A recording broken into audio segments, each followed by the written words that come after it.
ಬಸವಕಲ್ಯಾಣ ತಾಲೂಕಿನಲ್ಲಿ ಅನುದಾನ ರಹಿತ ಖಾಸಗಿ ಶಾಲಾ ಆಡಳಿತ ಮಂಡಳಿಯಿಂದ ಇವತ್ತೊಂದು ಶಾಂತಿಯುತ ಒಂದು ಧರಣಿ ಸತ್ಯಾಗ್ರಹವನ್ನು ಆಯೋಜನೆ ಮಾಡಲಾಗಿತ್ತು. ಅದು ಮಿನಿ ವಿಧಾನಸೌಧ ತಹಸೀಲ್ ಆಫೀಸ್ ಮುಂದೆ ಇವಾಗ ಮುಂಜಾನೆ 11 ಗಂಟೆಯಿಂದ ಈಗ 4 ಗಂಟೆವರೆಗೂ ತಹಸೀಲ್ ಹತ್ರ ನಾವು ಧರಣಿ ಸತ್ಯಾಗ್ರಹ ಮಾಡಿ ಅದನ್ನು ಮಾನ್ಯ ಮುಖ್ಯಮಂತ್ರಿಗಳಿಗೆ ತಹಸೀಲ್ದಾರ್ ಮುಖಾಂತರ ನಾವು ಮನವಿ ಪತ್ರವನ್ನು ಸಲ್ಲಿಸುವಂತ ಒಂದು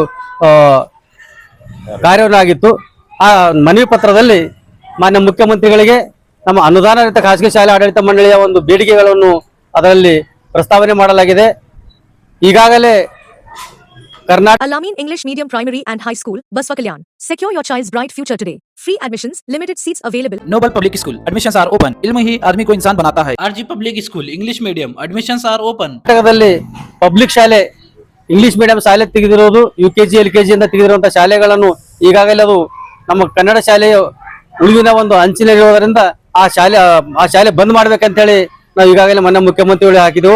UKG LKG ಅವರೇ ಚಾಲೂ ಮಾಡಿದ್ರೆ ಈ ಕನ್ನಡ ಶಾಲೆ ಉಳಿತದಲ್ಲಿ ಕನ್ನಡ ಶಾಲೆ ಉಳಿಲಕ್ಕ ವ್ಯವಸ್ಥಿತವಾಗಿ ಕೊಲ್ಲುವಂತ ಒಂದು ಕೆಲಸ ಏನು ಸರ್ಕಾರ ಮಾಡುತ್ತಾ ಅದು ಪಬ್ಲಿಕ್ ಶಾಲೆ ಬಂದ್ ಮಾಡೋ ಒಂದು ನಿಟ್ಟಿನಲ್ಲಿ. ಎರಡನೇದಾಗಿ 1995 ನಂತರ ನಮ್ಮ ಯಾವುದೇ ಅನುದಾನ ಸಿಕ್ಕಿಲ್ಲ.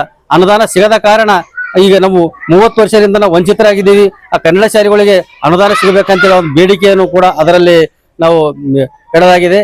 ಎರಡನೇದಾಗಿ Horizon English Medium Public School, empowering bright future. Admissions are open. Knowledge Park, the Creative School. Admissions are open from LKG to 10th standard. Free uniform for new admission students. 21J ಅಡಿಯಲ್ಲಿ ನಮ್ಮ ಕಲ್ಯಾಣ ಕರ್ನಾಟಕ ಭಾಗದಲ್ಲಿ ನಾವು ಅದರಲ್ಲಿ ಹಣಿಪಟ್ಟಿ ಕಟ್ಕೊಂಡಿದ್ದೀವಿ. ಆದರೆ ನಮ್ಮ ಶಿಕ್ಷಣ ಸಂಸ್ಥೆಗೆ ಶಿಕ್ಷಣಕ್ಕೆ ಯಾವುದೇ ಒತ್ತು ಇಲ್ಲ. ಅದರಲ್ಲಿ ಅದು ಸರ್ಕಾರಿ ಶಾಲೆಗಳಿಗೆ ಅಂತ ಅವ್ರಿಗೆ ಕೊಡ್ತಾರೆ. ಸರ್ಕಾರಿ ಶಾಲೆ ಮಕ್ಕಳೆಲ್ಲ ಅವ್ರಿಗೆ ಮಾತ್ರ ಅದು ಕೊಡ್ತಾರೆ.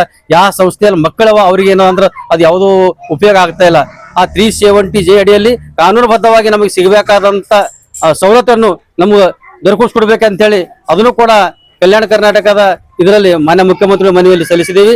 ಮೂರನೇದಾಗಿ RTE ಇಡೀ ದೇಶಾದ್ಯಂತ RTE ಚಾಲು ಅದ. ಆದರೆ ನಮ್ಮ ಕರ್ನಾಟಕದಲ್ಲಿ ಮಾತ್ರ ಆ ಗರೀಬ ಬಡ ಮಕ್ಕಳಿಗೆ RTEಯಲ್ಲಿ ಸೌಲಭ್ಯ ಸಿಗಬೇಕಾಗಿತ್ತು.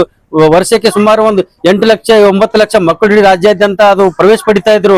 ಅದನ್ನು ರಾಜ್ಯ ಸರ್ಕಾರ ವಂಚನೆ ಮಾಡಿದೆ. ನಮಗೆ ಮತ್ತೆ RTE ಮರು ಜಾರಿ ಆಗಬೇಕು.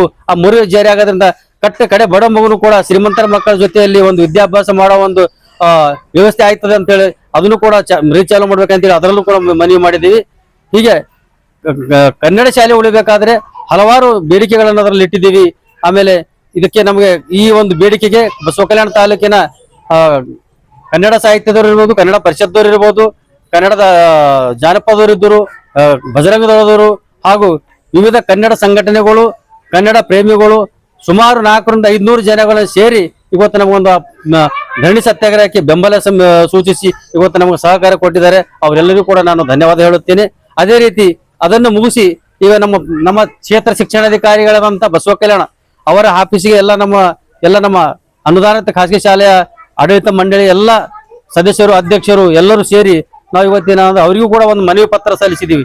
ಅದು ಮನವಿ ಪತ್ರ ಏನಂದ್ರೆ ಈ ನಮ್ಮ ಬೀದರ್ ಜಿಲ್ಲೆ ಬಸವಕಲ್ಯಾಣ ತಾಲೂಕಿನಲ್ಲಿ ವಿಶೇಷವಾಗಿ 15 ರಿಂದ 20 ಕೋಚಿಂಗ್ ಸೆಂಟರ್ಗಳು ಅನಾಧಿಕೃತ ನಡೀತಾ ಇದ್ದು ಅದರಲ್ಲಿ ಯಾವುದೇ ಸವಲತ್ತಿಲ್ಲ, ಅವರಲ್ಲಿ ಯಾವುದೇ ಫೆಸಿಲಿಟಿ ಇಲ್ಲ.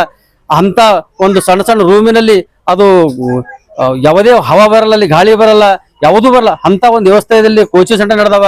ಅಂತಕ್ಕೆ ಅವ್ರಿಗೆ ನಡಲಿಕ್ಕೆ ನೀರನ್ನು ಕಣ್ಣು ಮುಚ್ಕೊಂತಾರ. ಅದು ಕಣ್ಣು ತೆರೆಯಂತ ಕೆಲಸ ಮಾಡಕ್ಕೆ ಅವರಿಗೆ ಮನವಿ ಪತ್ರ ಸಲ್ಲಿಸಿದ್ವು. 15-20 ಕೋಚಿಂಗ್ ಸೆಂಟರ್ಗಳು ಅದು ಈಗಾಗಲೇ ನಡೆದಿವೆ.